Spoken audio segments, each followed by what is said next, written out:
Sa video ito ay tuturo ko sa inyo kung paano i-enroll ang Union Bank account na nakaregistered sa Pag-ibig Loyalty Card Plus for SSS Disbursement Account Enrollment Module or DAEM. So, ang una po natin gagawin ay punta po tayo sa Google. Search po natin www.sss.gov.ph. Then, may lalabas na ganito. Sunod, pindutin ang Member Login. Then, sunod, ilalagay nyo po dito yung user ID and password. So, kung wala pa po kayong account sa SSS guys, meron po akong video noon kung paano gumawa ng SSS account online. Ilalagay ko na lang po sa comment section ang link. Then, sunod, pag nailagay na yung user ID and password, pindutin ang sign in. Then, malalabas na Members Survey Consent. Sunod, pindutin ang X dito sa gilid. Then, malalabas na Notifications. Sunod, pindutin ulit ang X dito sa gilid.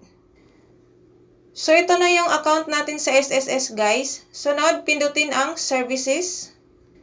Then, sunod, pindutin ang Disbursement Modules. Then, sunod, pindutin ang Disbursement Account Enrollment Module.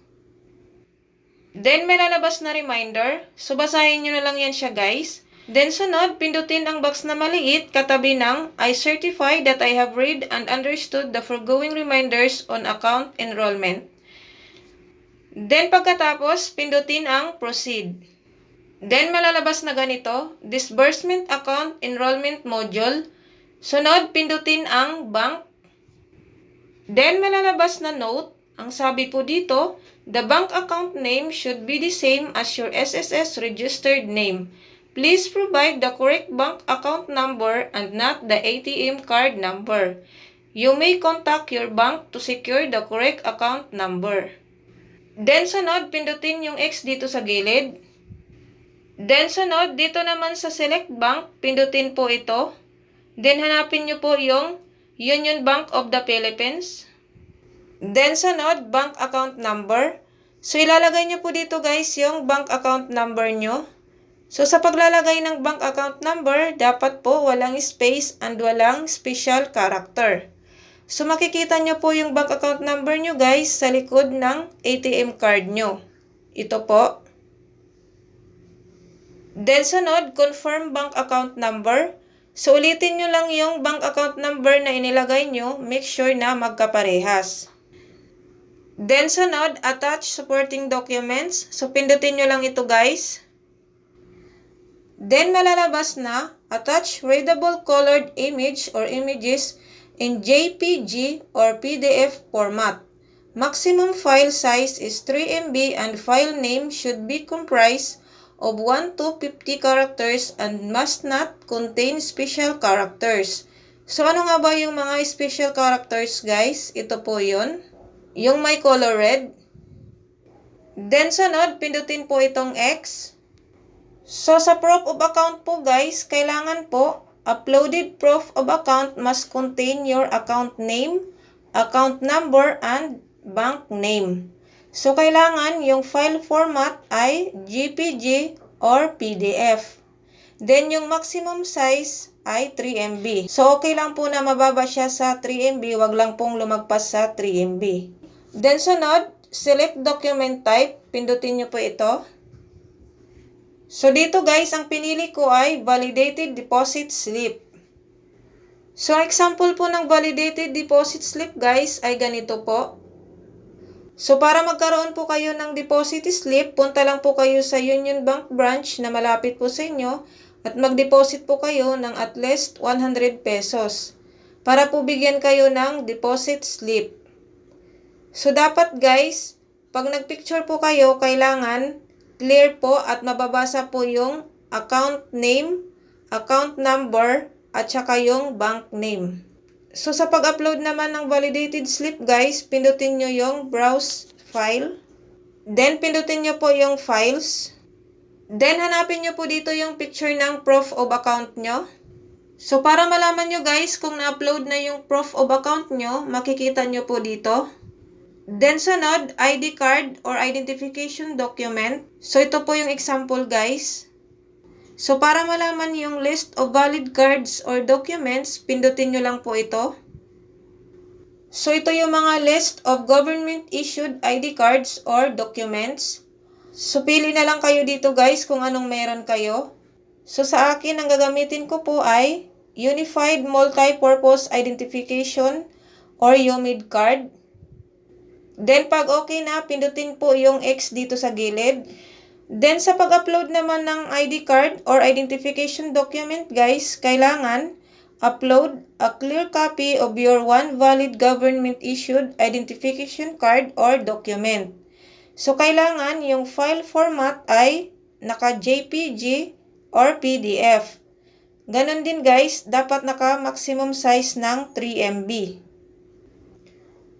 So, sa pag-upload ng ID card or identification document, pindutin lang ang Browse File. Then, sunod, pindutin ang Files. Then, hanapin nyo lang dito guys yung ID card or identification document nyo. So, ayan na siya guys, uploaded na. Then, sunod, pindutin ang selfie or photo. So, sa pag-upload ng selfie or photo guys, basahin nyo lang po ito. Then, ito po yung example niya, guys. Then, sa pag-upload naman, pindutin ang Browse File. Then, pindutin ang Files. Then, hanapin nyo po dito, guys, yung picture nyo na may hawak kayong Proof of Account and ID card or identification document. So, ayan na siya, guys. Uploaded na. So, dapat guys, pag nag-upload kayo ng selfie or photo nyo, dapat naka-colored siya and clear para hindi po ma-reject. Then, sunod, pag okay na lahat, pindutin ang box na maliit katabi ng I certify that all information and documents provided are true and correct. So, basahin nyo na lang yan siya guys. Then, sunod, pindutin ang enroll. Then, sunod, may lalabas na your bank account number will be submitted to SSS. Do you want to continue? Then, sunod, pindutin ang OK. Then, may lalabas na enrollment confirmation. You have successfully enrolled your bank account details, mobile number to SSS on. So, ito yung date kung kailan ako nag-enroll guys. Then, yung time. Then, dito naman makikita nyo yung transaction number nyo. Then, sunod, pindutin ang View Disbursement Account. So, ayan na siya guys. Ang nakalagay po ay for branch approval. So, antayin na lang po natin na mag-approve yung branch. Then, ngayon naman guys, titingnan na po natin yung email ni SSS. So, ito na po yung email ni SSS guys. Disbursement Account Enrollment Confirmation.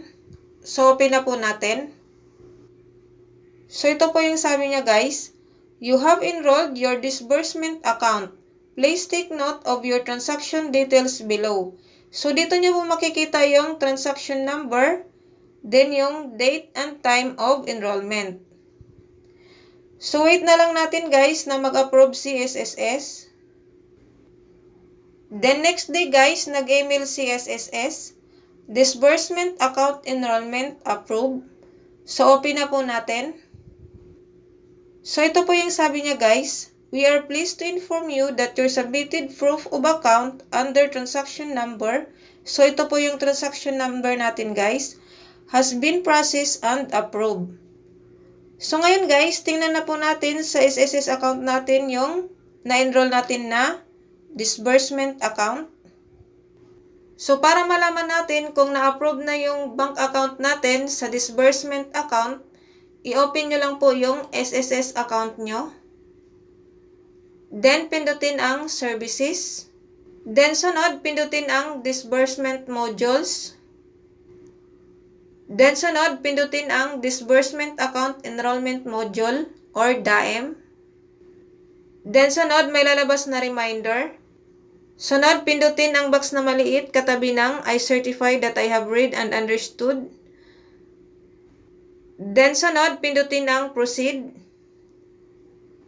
Then, sunod, pindutin ang Disbursement Account or Accounts. So, ayan na siya guys. Ang nakalagay na po ay Active Disbursement Account. So, ito po yung Union Bank of the Philippines. Then, yung account number natin. So, gano'n lang po kadali guys kung paano i-enroll ang Union Bank account na nakaregistered sa Pag-ibig Loyalty Card Plus for SSS Disbursement Account Enrollment Module or DAEM. So, kung may katanungan po kayo guys, comment lang po kayo sa comment section.